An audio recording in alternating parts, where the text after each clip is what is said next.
কি করব? ওদের শর্ত কি মেনে নেব? না, রূপমঞ্জুরি হারতে শেখেনি। ওরা বাণিজ্যের পথ বন্ধ করতে। তাঁতিদের মনে যেন বিদ্যুৎ খেলে যায়। তাদের ঝিমিয়ে পড়া মনোবল আবার জেগে ওঠে। জয় যুবরানী চারুলতা, জয়।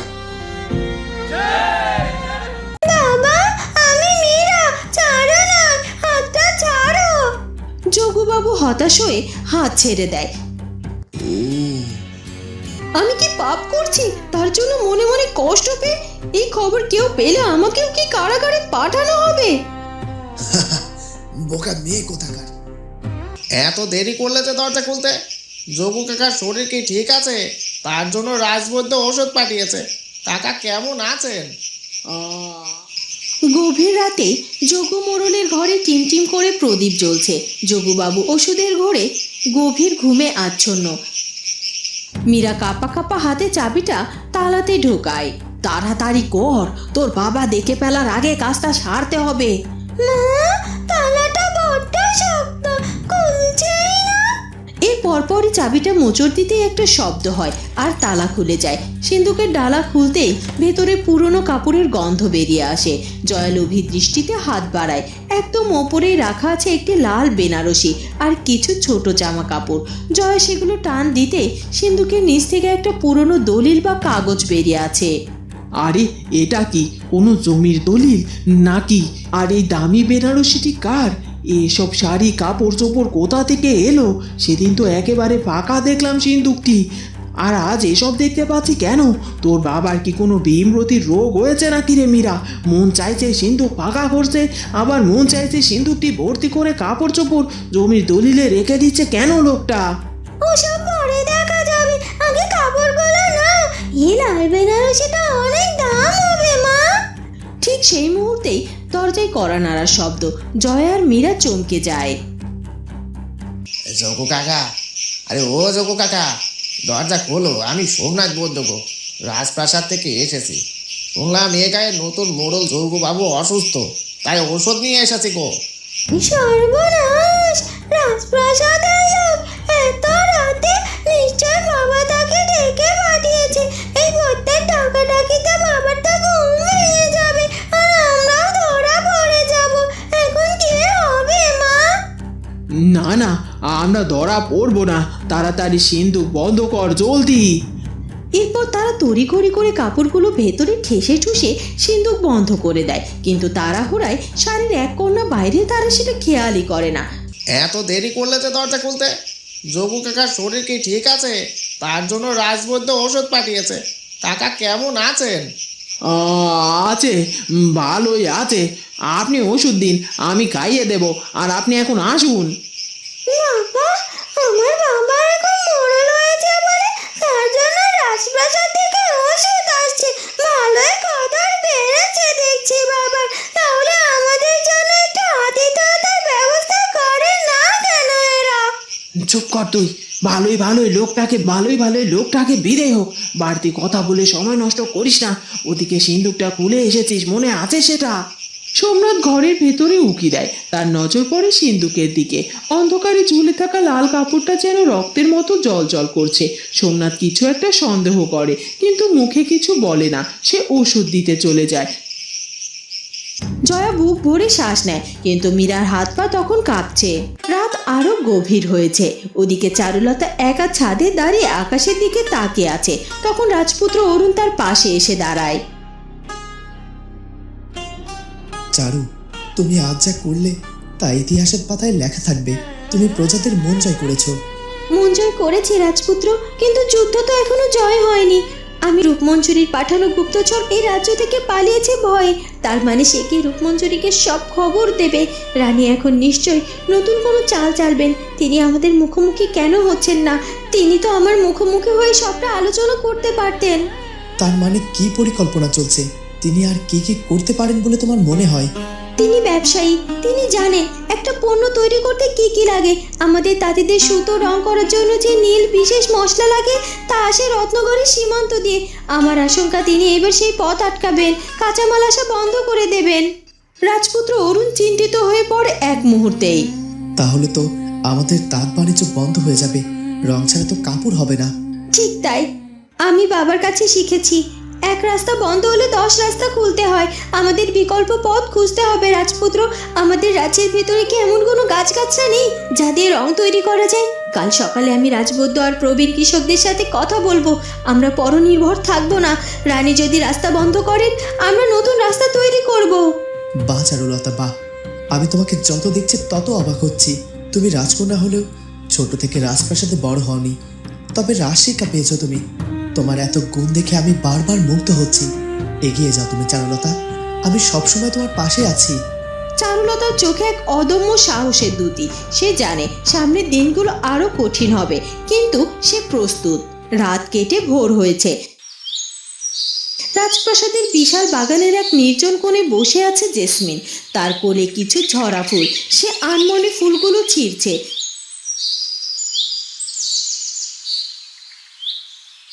তার চোখ ফোলা, হয়তো সারা রাত কেঁদেছে। রাজেশ ধীর পায়ে তার পেছনে এসে দাঁড়ায়। জেসমিন, এখানে একা বসে আছো যে? সবাই তো জল খাবারের টেবিলে অপেক্ষা করছে। জেসমিন চোখ না তুলেই জবাব দেয়, আমার খিদে নেই রাজেশ বাবু, আপনি চলে যান এখান থেকে। আমি জানি তোমার মনে কি চলছে। তুমি রানী মধুবালার কথা ভাবছো, তাই না? ভাবতে চাই না রাজেশ বাবু, কিন্তু পারছি না। আমি জানি তিনি খারাপ, তবু তিনি আমার নিজের মা। তিনি আমাকে চুরি করে রাজকন্যার জায়গায় বসিয়েছিলেন।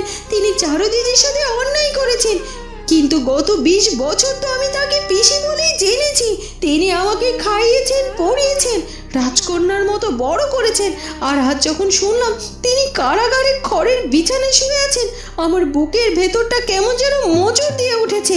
আমি কি খুব খারাপ মেয়ে রাজেশ বাবু? আমি কি পাপ করেছি তার জন্য মনে মনে কষ্ট পেতে হবে?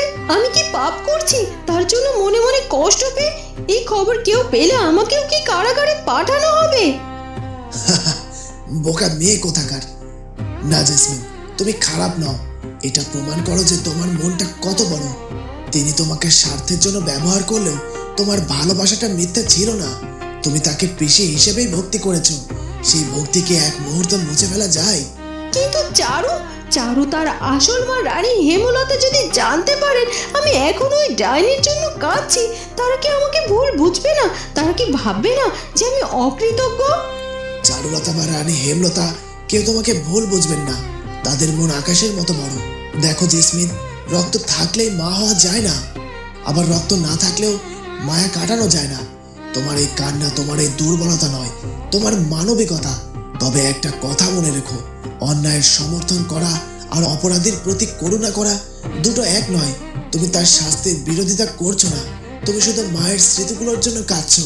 আপনি ঠিক বলেছেন রাজেশ বাবু। আমি চারুলতার কাছে যাব। আমি চারুলতাকে বলবো আমিও তাকে ভালোবাসি, কিন্তু আমার এই পুরনো ক্ষতটা শুকোতে একটু সময় লাগবে। সময় নাও জেসমিন, আমরা সবাই তোমার পাশে আছি। চলো, এবার অন্তত একটু জল খাবে। চলো। সকালের জলখাবার গ্রহণের পর রাজদরবারে আজ এক গুরুগম্ভীর পরিবেশ। মধুপুরের রাজা চারুর জন্মদাতা পিতা, হেমরাজ্যের রাজা অম্বিকা প্রসাদ, রানী লতা, চারুলতা এবং রাজপুত্র অরুণ উপস্থিত। মধুপুর রাজ্যের রাজাকে বেশ অস্থির দেখাচ্ছে। মহারাজ অম্বিকা, আমি আজ এখানে একটি বিশেষ প্রস্তাব নিয়ে এসেছি। এতদিন অনেক বড় ঝড় ঝাপটা গেছে। আমার স্ত্রী হেমলতা এবং কন্যা চারুলতা বনবাসে ছিল, রাজ পরিচয়হীন ছিল। এখন যখন সত্য প্রকাশিত হয়েছে, আমি চাই না আর এক মুহূর্তও দেরি করতে। বলুন বেয়ামশাই, আপনার মনের ইচ্ছা কি? আমি চাই আগামীকাল রানী হেমলতা এবং আমার রাজকন্যা চারুলতাকে নিয়ে আমি মধুপুরে ফিরে যেতে চাই। আমার রাজ্যের প্রজারা জানে না তাদের আসল রানী আর রাজকন্যা বেঁচে আছে। আমি মহা ধুমধাম করে চারুর রাজ অভিষেক করতে চাই। আমি সবার সামনে ঘোষণা করতে চাই যে চারুলতা আমার উত্তরাধিকারী, সে মধুপুরের ভবিষ্যৎ রানী। কথাটা শুনে সবাই নিস্তব্ধতা নেমে আসে। রানী লতার চোখে আনন্দের জল, কিন্তু চারুলতার মুখ গম্ভীর। রাজপুত্র অরুণ নিচের দিকে তাকিয়ে আছে। রাজা অম্বিকা কিছুক্ষণ চুপ থেকে বলেন, মহারাজ, আপনার আবেগকে আমি সম্মান করি। একজন বাবা হিসেবে এবং স্বামী হিসেবে আপনার ইচ্ছা অত্যন্ত ন্যায়সঙ্গত, কিন্তু হেমরাজ্যের রাজা হিসেবে আমি এই মুহূর্তে এই অনুমতি দিতে পারছি না। কেন? আপনি কি চান না চারুলতা তার প্রাপ্য সম্মান পাক? অবশ্যই চাই, কিন্তু সময়ের দিকে তাকান। আমরা এক অদৃশ্য যুদ্ধের মধ্যে আছি। রত্নগড়ের রানী রূপম জড়িয়ে আমাদের অর্থনৈতিকভাবে পঙ্গু করার চক্রান্ত করেছেন। তাঁতিদের মধ্যে বিদ্রোহের আগুন জ্বলছে। এই মুহূর্তে চারুলতা শুধু আপনার মেয়ে নয়, সেই রাজ্যের যুবরানী এবং আমাদের প্রধান চালিকা শক্তি। এই বিপদের দিনে সেনাপতি যদি যুদ্ধক্ষেত্র ছেড়ে চলে যায়, তবে সৈনিকের মনোবল ভেঙে পড়বে। পিতামশাই, আপনি ঠিক বলেছেন। এই মুহূর্তে চারুলতা আমাদের মস্তিষ্কের মতো কাজ করছে। তার পরিকল্পনা ছাড়া আমরা রানী রূপমজরির এই বাণিজ্যিক অগ্রেসরকে ঠেকাতে পারবো না। কিন্তু অরুণ, চারু তো মধুপুরের রাজকন্যা। আমার রাজ্য তো তার জন্য অপেক্ষা করছে। বাবা, আমাকে ভুল বুঝবেন না। আপনার প্রাসাদে ফিরে যাওয়া, প্রজাদের ভালোবাসা পাওয়া, এটা আমারও স্বপ্ন। কিন্তু বাবা, আমি ছোটবেলা থেকে শিখেছি দায়িত্বের চেয়ে বড় কিচ্ছু নেই। হেমরাজের তাদের আমার মুখের দিকে তাকিয়ে আছে। আমি তাদের কথা দিয়েছি আমি তাদের রক্ষা করব। এখন যদি আমি উৎসব করার জন্য মধুপুরে যাই, তবে সেটা হবে আমার প্রজাদের সাথে বিশ্বাসঘাতকতা। রানী লতা বলেন, স্বামী, মেয়ে আমার বড় হয়েছে, ও ঠিকই বলেছে। উৎসব পরেও করা যাবে, কিন্তু বিশ্বাস একবার ভেঙে গেলে আর জোড়া লাগবে না। আমরা কিছুদিন অপেক্ষা করি, এই বিপদ কেটে গেলেই আমরা মধুপুরে যাব। বেশ, আমি ভেবেছিলাম আমি আমার ছোট মেয়েকে ফিরিয়ে নিয়ে যাচ্ছি, কিন্তু আজ দেখছি আমি এক মহিষী রানীকে দেখেছি। তোমার সিদ্ধান্তই চূড়ান্ত মা। তুমি হেমরাজ্যের বিপদকে মুক্ত করো, তারপর আমি তোমাকে নিতে আসব। তবে আমি কিন্তু এখানেই থাকবো। আমার মেয়ের এই লড়াই আমিও তার পাশে ঢাল হয়ে দাঁড়াবো। সবাই স্বস্তির হাসি হাসে। পারিবারিক বন্ধন আর কর্তব্যের এক অপূর্ব মিলনবন্ধ ঘটে যায় রাজ দরবারে। ও মীরা, সর্বনাশী, ও ঠিকই বলেছে। দেখ কি কাণ্ড হয়েছে।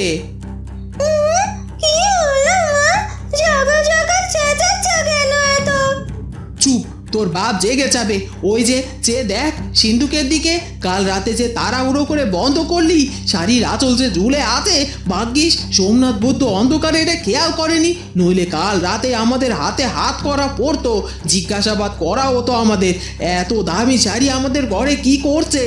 মীরা সিন্দুকের দিকে তাকিয়ে ভয়ে শুকিয়ে যায়। সে দ্রুত পায়ে গিয়ে সিন্দুকটা একটু ফাঁকা করে শাড়িটা ভেতরে ঠেলে দেয়। আমার খুব ভয় করছে। বাবা যদি চাবি খোঁজে, বাবার বালিশের নিচ থেকে চাবিটা তো আমি ছড়িয়েছি। এখন আবার ওখানে রাখবো কি করে? বাবা তো জেগে আছে মনে হয়। যোগুবাবু বিছানায় শুয়ে ছটফট করছেন। জ্বরের ঘোরে তার চোখ লাল, কিন্তু বিড়বিড় করছেন। চারু, মা আমার বাণিজ্যে যাবি না? তরিজে ঘাটে বাধা রে, লবঙ্গ আর এলাচের বস্তাগুলো তোলা হলো না রে।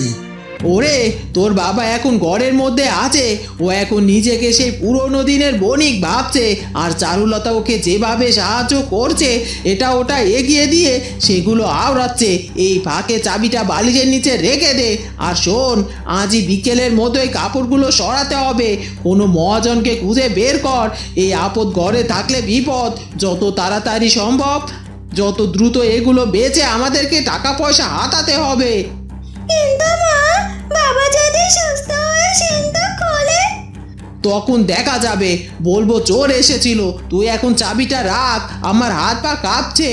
মীরা খুব সাবধানে বাবার মাথার কাছে যায়। যোগুবাবু হঠাৎ মীরার হাতটা খপ করে ধরে ফেলল। মীরা ভয়ে চিৎকার করতে গিয়েও থেমে গেল। যোগুবাবু মীরার হাতের দিকে ঝাপসা চোখে তাকিয়ে বলেন, সারু, তুই এসেছিস মা? আমি জানতাম তুই আসবি, কিন্তু তোর নরম হাত দিয়ে আমার কপাল মাথায় কেন তুই হাত বুলিয়ে দিচ্ছিস না? তোর হাতের স্পর্শ আমি চিনি রে মা। মীরা নিজেকে ছাড়িয়ে নেওয়ার চেষ্টা করে। বাবা, আমি মীরা, ছাড়ো না, হাতটা ছাড়ো।